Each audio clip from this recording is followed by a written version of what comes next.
जय माता दी। ओम नमश्चंडिकाय। भगतजनों, गुप्त नवरात्रि के चौथे दिन देवी के चौथे स्वरूप भुवनेश्वरी देवी की पूजा करने का विधान है। इस दिन देवी भुवनेश्वरी की कथा सुनी जाती है। गुप्त नवरात्रि में साधक मां के 9 रूपों के साथ साथ 10 महाविद्याओं की भी पूजा करते हैं। खास तौर पर जो लोग तंत्र साधना करते हैं वो गोपनीय तरीके से गुप्त नवरात्रि में 10 महाविद्याओं की पूजा किया करते हैं। गुप्त नवरात्रि के चतुर्थ दिन मां भुवनेश्वरी की पूजा की जाती है। मां भुवनेश्वरी 10 विद्याओं में चतुर्थ स्वरूप विद्या मानी जाती है। मां भुवनेश्वरी को तीनों लोकों की ईश्वरी माना जाता है। मां भुवनेश्वरी साक्षात पूरे संसार को धारण करती हैं और इसका पालन पोषण करती हैं। मां भुवनेश्वरी को जगत माता और जगत धात्री के नाम से भी जाना जाता है। मां भुवनेश्वरी आकाश, वायु, पृथ्वी, अग्नि और जल का निर्माण करती हैं। शास्त्रों में मां भुवनेश्वरी को मूल प्रकृति कहा जाता है। शास्त्रों में बताया गया है कि मां भुवनेश्वरी भगवान शिव के वाम भाग में विराजमान रहती हैं। इनकी पूजा करने से ऐश्वर्य की प्राप्ति होती है और जीवन की सभी समस्याएं दूर हो जाती हैं। मां भुवनेश्वरी की पूजा करने से मनुष्य की सभी मनोकामनाएं पूर्ण होती हैं। मां भुवनेश्वरी को शक्ति और सृष्टि कर्म में महालक्ष्मी का स्वरूप माना जाता है। आदि शक्ति भगवती मां भुवनेश्वरी भगवान शिव की सभी लीलाओं में उनकी सहचरी हैं। मां भुवनेश्वरी का स्वरूप बहुत ही सौम्य है और इनके समस्त अंग कांति से परिपूर्ण हैं। ये माता भुवनेश्वरी अपने सभी भक्तों को अभय और समस्त सिद्धियां प्रदान करती हैं। मां भुवनेश्वरी को 10 महाविद्याओं में 5वीं महाविद्या माना जाता है। देवी पुराण में बताया गया है कि मूल प्रकृति का दूसरा नाम भुवनेश्वरी है। मां भुवनेश्वरी के श्री अंगों से प्रातः काल के सूर्य के समान आभा निकलती रहती है। माता अपने मस्तक पर चंद्रमा का मुकुट धारण करती हैं। इनके 3 नेत्र हैं और इनके मुख पर हमेशा मुस्कान छाई रहती है।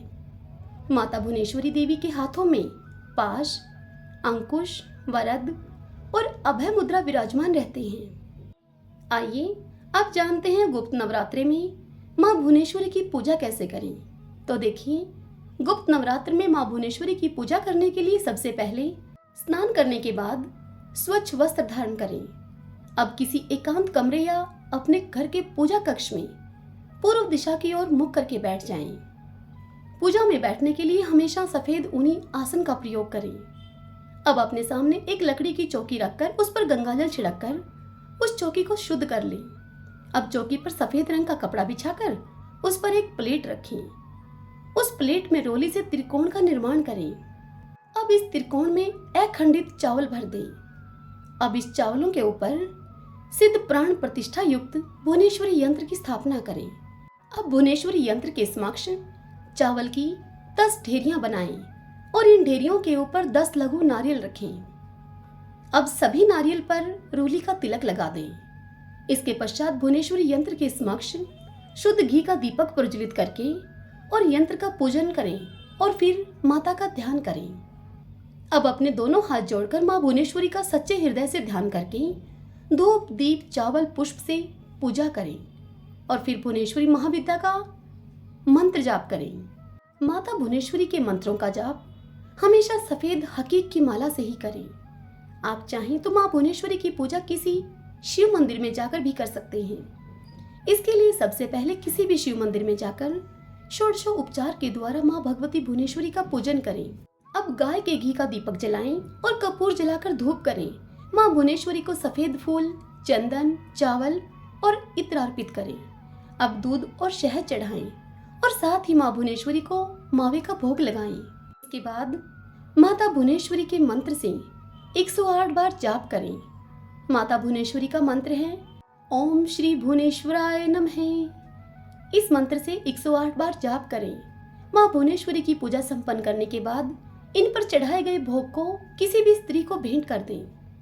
अगर आप ऐश्वर्य प्राप्त करना चाहते हैं तो मां भुवनेश्वरी पर रात रानी का इत्र अर्पित करें। पारिवारिक समस्याओं को दूर करने के लिए मां भुवनेश्वरी पर 12 सफेद रंग के फूल अर्पित करें। अगर आप अपनी किसी खास मनोकामनाओं की पूर्ति चाहते हैं तो देवी भुवनेश्वरी पर चढ़े हुए चावलों को अपने बेडरूम में छिपा कर रख दें। आइए अब हम सब माता भुवनेश्वरी की कथा सुनते हैं। सभी बोलिए माता भुवनेश्वरी की जय। एक बार मधुकैटभ नामक महादैत्यों ने पूरी पृथ्वी पर हाहाकार मचा रखा था।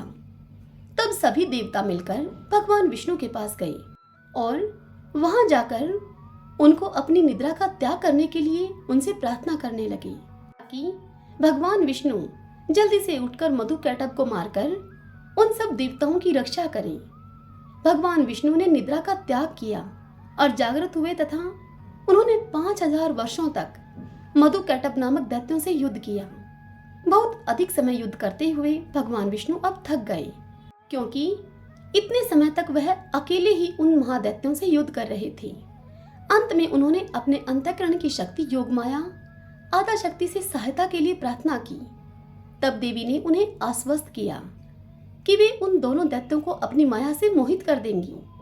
योग माया आदा शक्ति की माया से मोहित होकर वह दोनों दैत्य भाई भगवान विष्णु से कहने लगे कि हमारा वध ऐसे स्थान पर करो जहां न ही जल हो और न ही स्थल हो।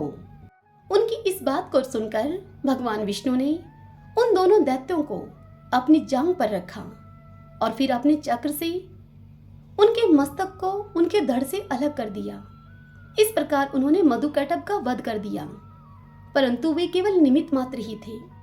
उसके बाद ब्रह्मा, विष्णु और शंकर ने देवी आदिशक्ति योग निद्रा महामाया की स्तुति की, जिससे कि प्रसन्न होकर आदिशक्ति ने ब्रह्मा जी को सर्जन, विष्णु को पालन और शंकर जी को संहार के देव चुना।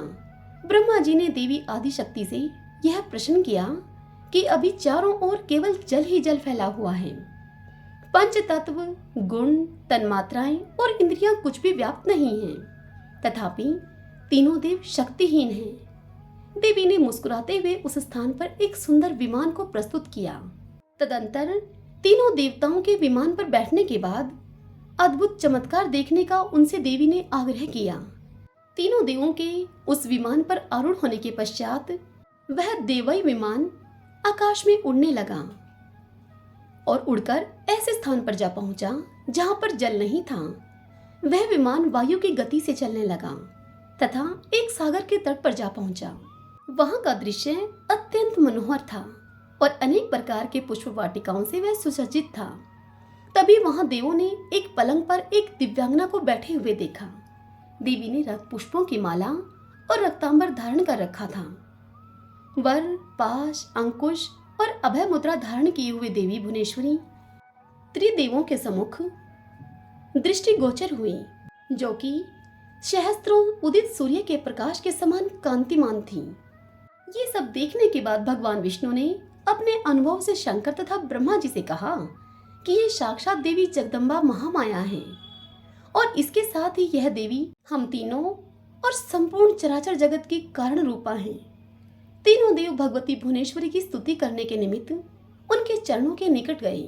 अब तीनों देवों ने देवी के चरण कमल के नख में संपूर्ण जगत को देखा।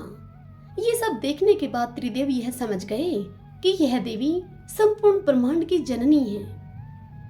सभी बोलिए भुवनेश्वरी माता की जय।